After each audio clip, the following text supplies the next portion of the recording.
lumière des progrès réalisés et des domaines où nous devons encore nous améliorer. First, the audit report for the Canada-wide early learning and childcare system confirms that families are seeing benefits. Fees are down by about 50% on average across the country, and families are indeed saving thousands of dollars each year, with average daily costs now around $16.50 a day. And overall, about 112,000 new affordable spaces have been built, and these are very important and meaningful steps towards strengthening the foundation of early learning and childcare here in Canada. And today is Early Childhood Educator Appreciation Day in Ontario, and so we do want to take a moment to thank all the educators who are working in the system. Thank you very much for your dedication and for your care in shaping the next generation.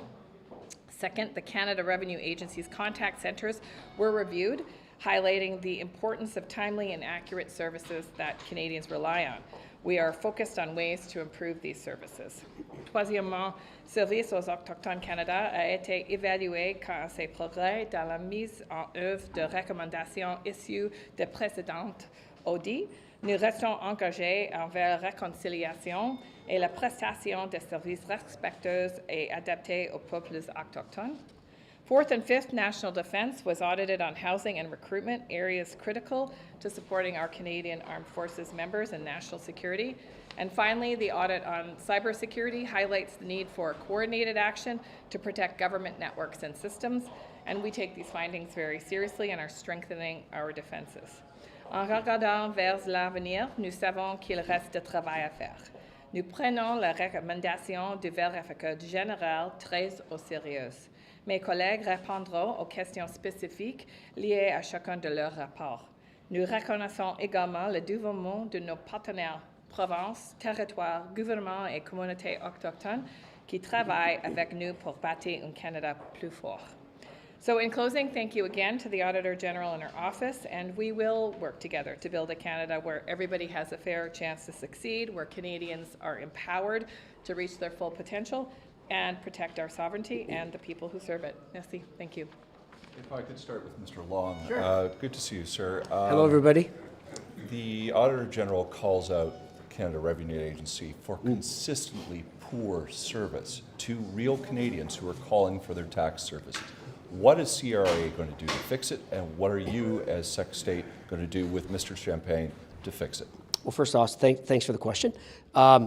There's absolutely no doubt that Canadians deserve timely, accurate, and access to their questions. And when they call CRA, I mean, it's been very, very clear that the service levels have not been where they should be. So we have instituted a 100-day plan. I was sworn in on May 13th. A lot of the Auditor General's work was done prior to that. And, we have regular meetings with Commissioner Hamilton. We are holding CRA to account. The 100-day plan is showing, I think, spectacular results so far. We've got a lot of work to do. We're up to 77% of calls answered now. We're looking upstream what we can do, whether it's, looking how you can unlock your account. We're looking at AI options. And in the end, look, the CRA public servants are world class. They were there and delivered our programs, whether it's Canada Child Benefit, disability tax credits. I think we all know what they did for us through COVID. And I believe in results. I believe in holding leadership accountable. I have a great working relationship with Commissioner Hamilton.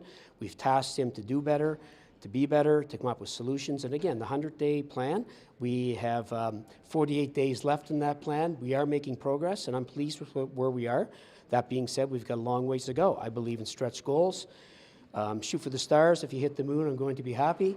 But Canadians deserve a CRA that is responsive, that has access, and is responsive. And we're not there yet. But again, I believe working with Commissioner Hamilton, we're making great progress. I'm happy with where we're at. Not satisfied, but I'm happy with where we are right now. Mr. Long, can I just ask you, when you're talking about your 100-day plan, how does that factor in the accuracy of the responses that Canadians are getting? The Auditor General pointed out in her report that only 17% of the time are Canadians getting accurate information back from these agents. So even if these call times are getting faster, sure, what are you doing to ensure that Canadians are actually getting accurate information when they make it through to an agent? Yeah, well, first off, I mean, we accept the Auditor General's report. We agree with what she said. They surveyed 167 people. You know, the CRA, you know, looks in surveys 100,000 people per year. I know she came up with 17%. A lot of them were non-tax related. They weren't specific file-related questions. For example, if somebody called and said, you know, when do you file, when can I file my tax? And they said April 30th. Let's assume April 30th fell on a Sunday for the sake of argument. Well, is that inaccurate information? That would be included. So again, it was 167 people, but let's be clear. We've got a lot of room for improvement. We know it, we accept the report, and we're going to do better. Ms. McGinty. Unsafe, broken toilets, deteriorating walls, unsafe drinking water. That's how the Auditor General is describing military housing. Would you live there? Pardon me? Would you live in military housing? We're working actively to improve all of that. We made the single largest investment in the Canadian Armed Forces and Defence in a generation. We've made major pay increases and remuneration now a part of the package to recruit and retain young soldiers. I've had the chance to visit about 10 bases over the last several months. I've walked through those residences. I've walked through the kitchens. I've walked through the walk-in freezers. I've spoken to the dishwashers. We have work to do. I really, really want to thank the Auditor General for pointing out the areas where we can make continuous improvement, and we're doing that. We're finding new ways to be more creative and more speedy. For example, just last week we purchased a 37 apartment building in Esquimalt, BC, something that the department had not done before. We're moving forward now. We have a plan to either build new or retrofit some 850 units. So we're working right across the country in all 33 of our bases. We've conducted a major assessment of the needs, and we're beginning to operationalize those. And I have confidence in the team that is actually actioning that now to make great progress. How do you feel today hearing from the Auditor General that there's some soldiers living in places like that without working toilets, with unsafe drinking water? I feel the same way I felt when I walked through those bases, when I met with those young soldiers, when I toured those barracks, when I found out that we have lead problems in some of our water systems, when I found out that we have to invest in core infrastructure right across all of our 33 bases, which is exactly what we're doing. This is long overdue. For decades now, governments successively have not been making the investments we need to make in our armed forces. We're doing that. That's why we've made this largest single investment. That's why the Prime Minister announced in June an additional $9.3 billion of support for the Canadian Armed Forces. That's why we made a pay increase for 8% to 20%, depending on rank and experience and time in, with bonuses, with recruitment and retention, and instructor bonuses, to be able to rebuild and to reboot our armed forces. Is part of that, the $9 billion announced this year, going towards housing? And can you just describe that? We had in place a $1.4 billion plan, which is being operationalized right across the country. We're looking at new and creative possibilities to accelerate the retrofitting of housing.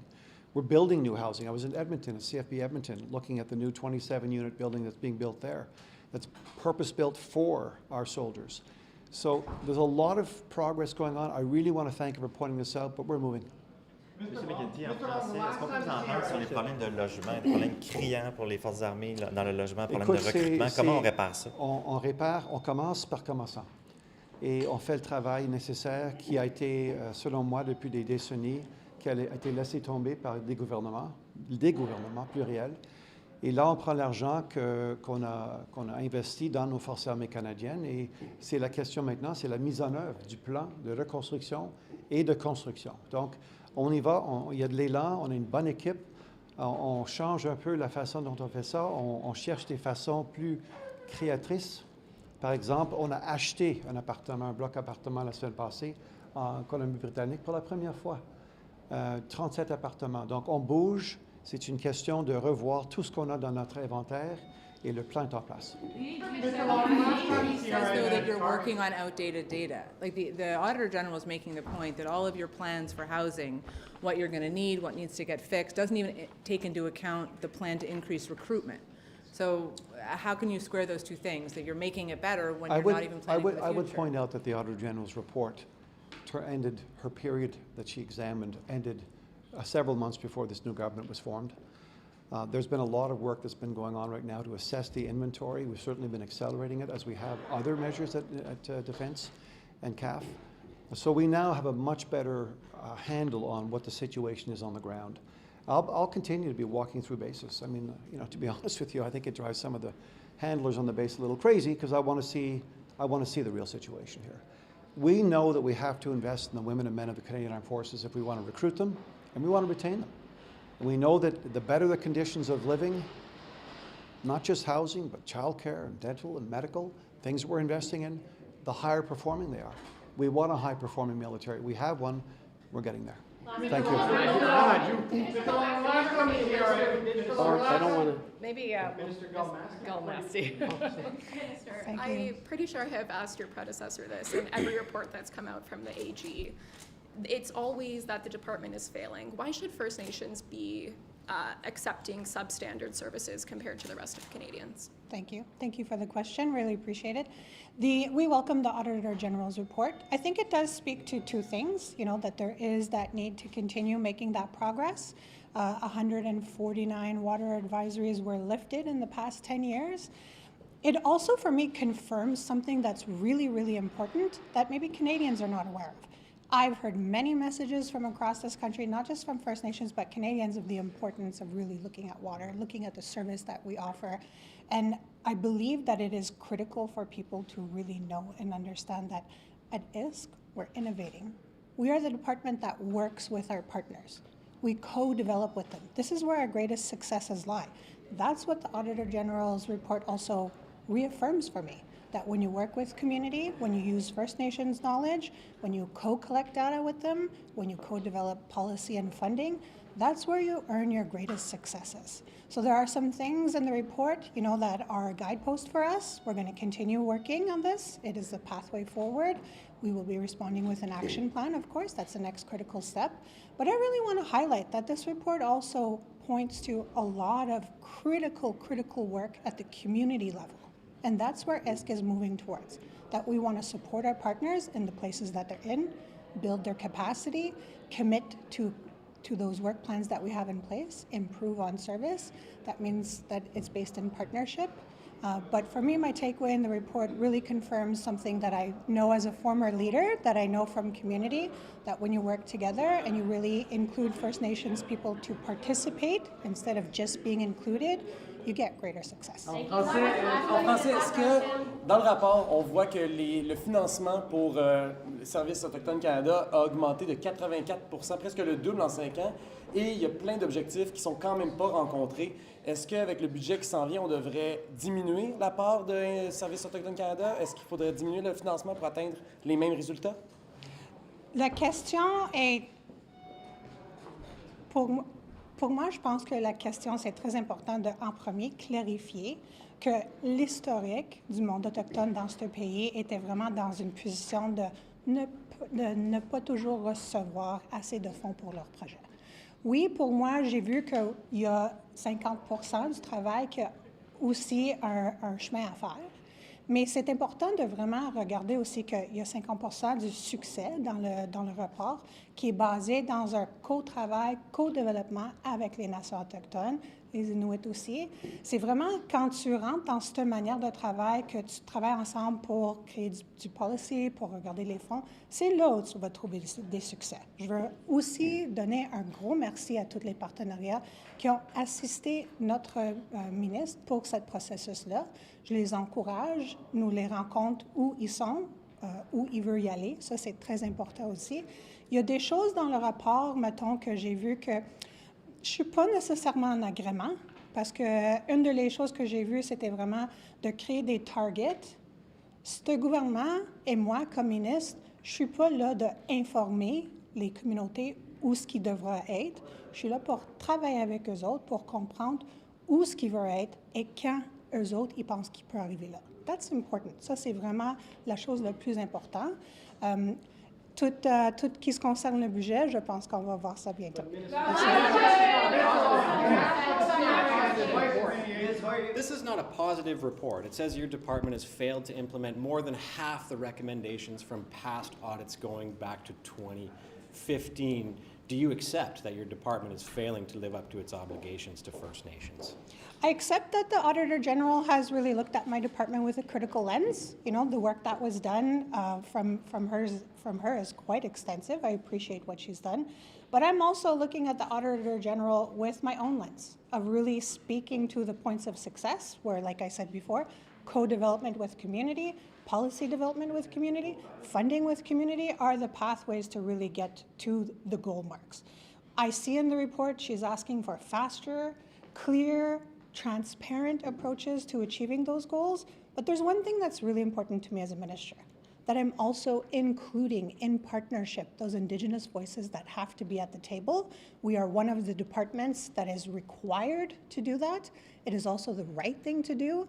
And as an Indigenous person in responding to the areas where we still have a lot more work to do, I will make sure that that is really the target that I follow, because I believe and know that this report once again confirms for me what I think is true.